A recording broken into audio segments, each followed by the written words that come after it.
တခါတလေကြာရင်အချစ်ကိုအတင်းကျပ်ဆွဲကင်ထားဖို့ကြိုးစားကြတယ်နော်ဒါပေမဲ့လေအတင်းကျပ်ချီနှောင်ထားရတဲ့တန်ရောစီတွေကတော့ကြာလာရင်လေနှစ်ယောက်စလုံးကိုမွန်းကျက်စီတာပဲအဖတ်တင်ပါတယ်တကယ်တော့စစ်မှန်တဲ့မေတ္တာဆိုတာမျိုးကလေအတင်းကျပ်ဆွဲထားစရာဝတ်ကြည်ဝတ်ကုံထိမ့်သိမ့်နေစရာမလိုပါဘူးဘယ်လိုကျိုးတွေနေမှမချီနှောင်ထားလေလေသူ့အလိုလိုမြင်းနေတတ်တဲ့အရာမျိုးပါ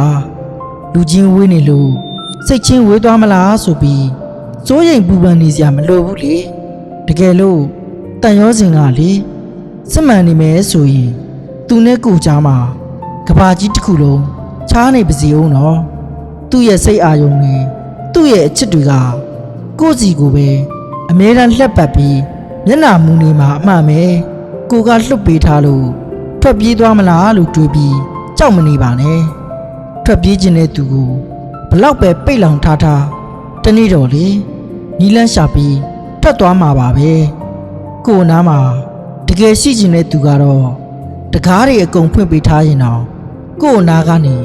ဘယ်မှထွက်သွားမှာမဟုတ်ပါဘူးဒါကြောင့်အချစ်ကိုယုံကြည်မှုနဲ့ပဲရှင်သန်ခွင့်ပေးလိုက်ပါအတင်းဆွဲမထားပါနဲ့သူဟာကို့အတွက်ဖန်ဆင်းထားတဲ့ကိုတကယ်ချစ်တဲ့သူဖြစ်နေရင်ဘလောက်ပဲဝေးကွာတဲ့အရက်ကိုရောက်ရှိနေပါစေသူ့ရဲ့နှလုံးသားကလေကိုယ့်စီကိုပဲမလွဲမသွေပြန်လဲမျက်နှာမူလာပါလိမ့်မယ်